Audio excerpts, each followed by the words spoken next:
I'm very proud to present you Sigmar Gabriel, Germany's Vice Chancellor and Minister of Economy. Please, Mr. Gabriel, share with us your digital vision of Europe.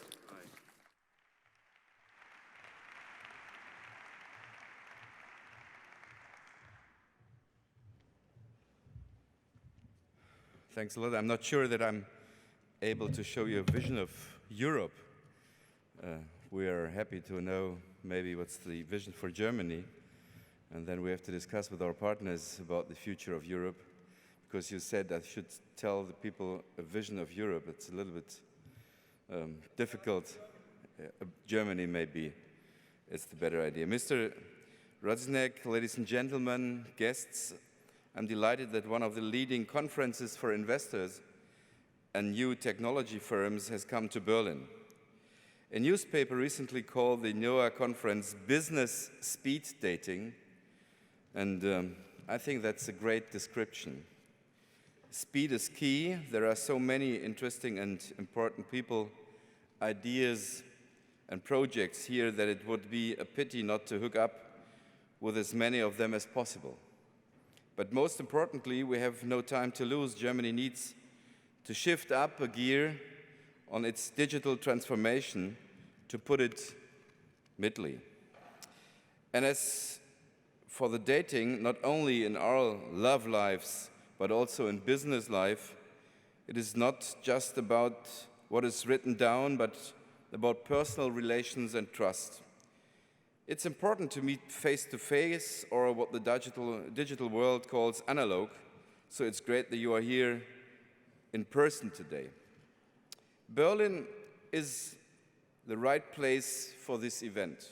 The city has experienced a lot of upheaval and revolution, most recently in 1989 and 1990, when the wall came down. These changes have left their mark all over the city. Today, Berlin is again experiencing a revolution, but it's one without weapons, without demonstrations, without political upheaval. Instead, creativity and entrepreneurship are transforming the whole city. The comparison with Silicon Valley still goes a bit far, but people mention New York, Tel Aviv, and Berlin in the same breath as cities which are aspiring and innovative. Berlin is becoming more and more attractive as a European base for technology firms. And just one example, the managers of Factory, Germany's largest startup campus, want to massively expand in the center of Berlin by the end of next year. The widespread stereotype that German firms may be thorough with solid technology, but are also bureaucratic and risk-averse, not to say time-it, is gradually disappearing. Today, being an entrepreneur is sexy, is how Matthias Döpfner, head of Springer, put it recently. I fully agree. If even 7-year-old boys say that they want to be entrepreneurs rather than firemen, there must be something in it. A new company is started up every 20 hours in this city, and more than €1 billion were invested in Berlin-based startup last year. The sale of 6 Wunderkinder to Microsoft is the latest but not the last example for this. One reason why 6 Wunderkinder and other startups are able to grow so large in just a few years is that Berlin now offers a complete ecosystem for the startup scene. A role is played here by the many business angels whose networks can give young companies a crucial advantage. Basically, Berlin is a European capital city with a lively startup culture and creative scene. This attracts people from all around the world and creates an international and multicultural pool for talent which startups can draw on.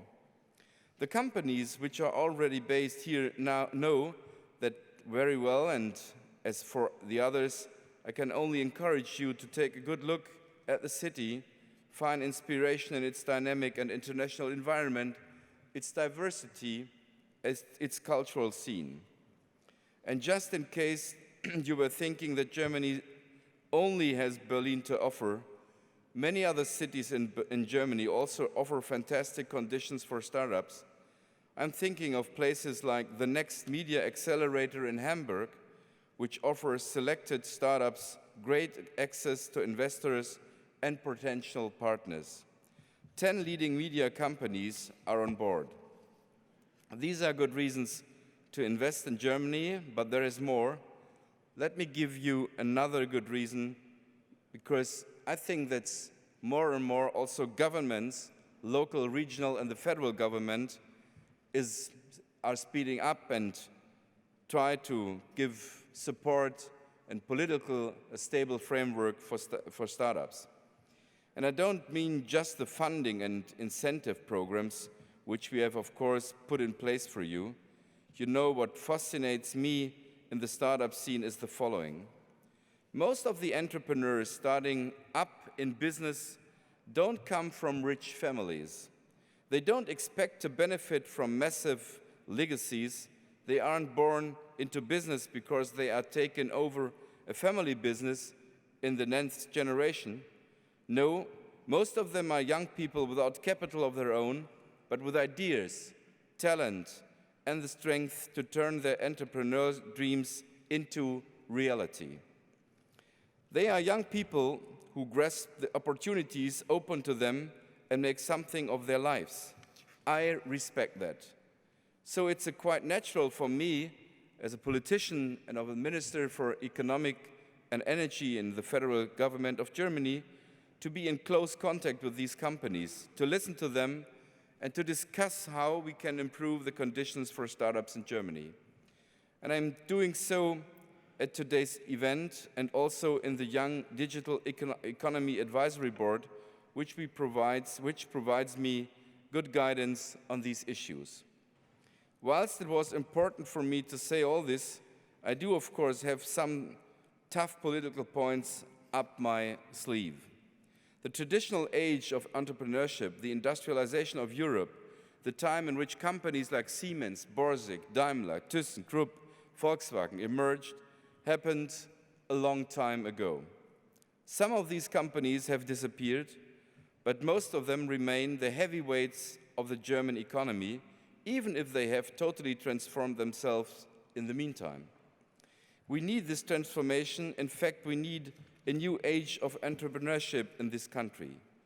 We want to revive the spirit of entrepreneurship in Germany. We want to encourage more people to set up in business. Many people still lack the confidence to do so. Young women, for example, looking around in this room also and in the startup scene of Germany, I get the feeling that there is some truth in my theory.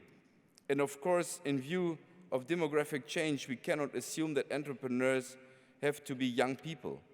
As society ages, the number of older entrepreneurs is rising too. If people are to be willing to start out in business, we as a society also need to be able to handle failure. We can lean quite a lot of the United States about giving people a second and a third chance. Finally, we need to encourage startups to look beyond the German market as soon as possible. We have 3 accelerators in the United States which help German startups to network internationally. After all, growth depends not least on a company's willingness to go international quickly.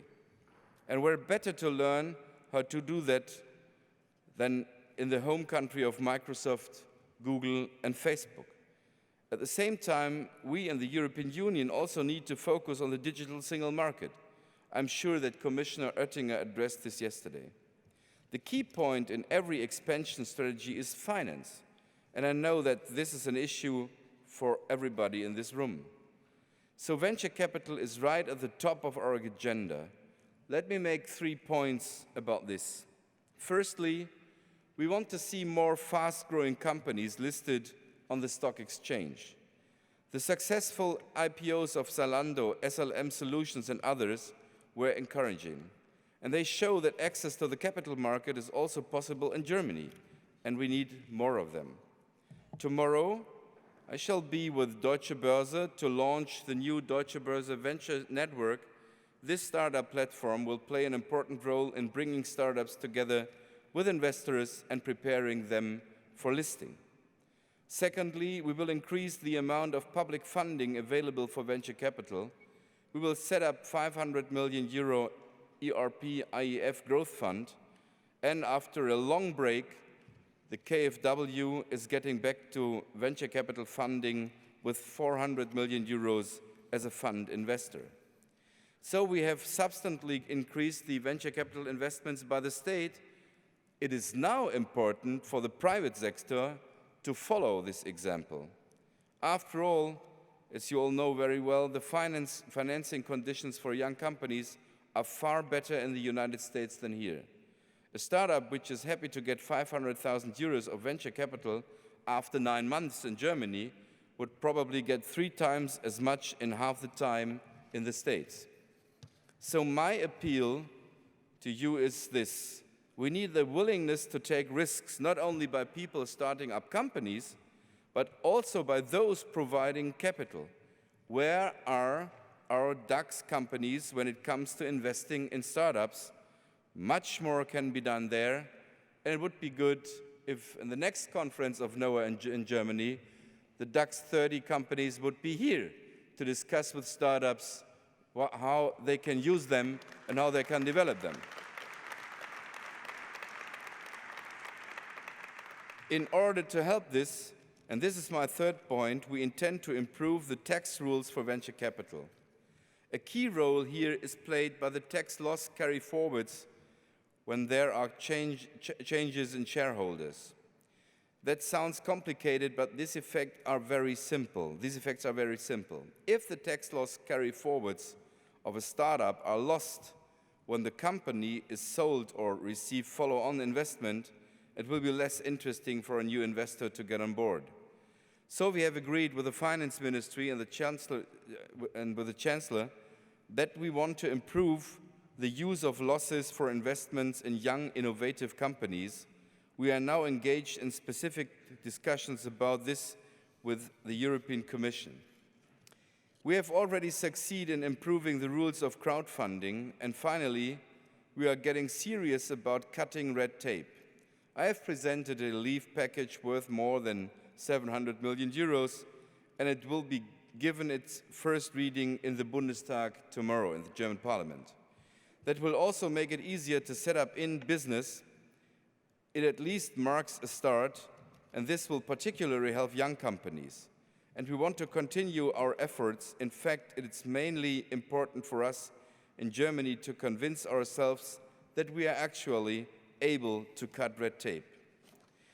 What I find particularly important in the format of NOAH conference is the way to bring established and new companies together. In the days of the dot-com bubble, many so-called experts wanted to tell us that industrial production was on the way out, that it was old economy, whilst the future belongs to the brave new world of services, the new economy. Some of our German neighbors followed that advice and shut down their industry. They are now learning how wrong that was. Once the industrial jobs have gone, they tend not to come back. Our industrial base in Germany is intact. But of course, our companies are also facing the challenge of making use of digitalization. We are moving to a data-based economy and data-driven economy. To do so, they need the know-how of the IT sector, so both sides need to come together more and more intensively. It's not the question of new and old economy, it's the question of the next economy. A crucial role in our competitiveness, and thus for business in Germany, will be played by the way Germany copes with the challenges of the fourth industrial revolution, what we called Industry 4.0, or our colleagues in the US call it the Internet of Things. The Internet-led changes are not just disruptive business models. Disruptive technologies and production processes throughout the manufacturing sector will also determine our success and failure. Here, the German business community, and particularly our industry, needs to make the most of its opportunities and to get involved as equals with our young ICT companies who are active in this market segment. They will need to be bold as they move in new directions. Taking over a startup and integrating it into a company is not always the best way to make the most of its capacities to innovate. But cooperation between established industry and startups, without simply buying them up, can be a new way forward. Think of the cooperation with a startup as an external R&D project. And let me say to the people behind the startups, anyone who simply founds a company with the intention of selling it on as quickly as possible is too narrow-minded. It's possible to achieve much more, to grow as an independent company and to develop markets, not simply to be shark fodder, but to become a big fish in your own right. We need more companies like that, and we need more sustainable business models to achieve this. I want to see success stories like these for the German and the European market, so that we in Europe define market ourselves and set product standards. To my mind, startups from Europe are still too fixated on the domestic market. They seem to want to get in control at home on a familiar market.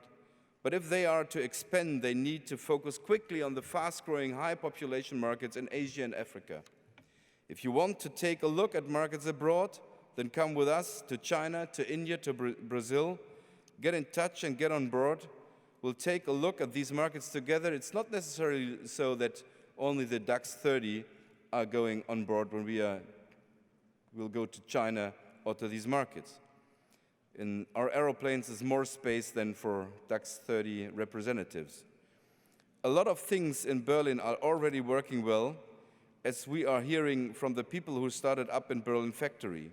It's absolutely clear that Germany needs both a strong industrial base and a strong IT sector.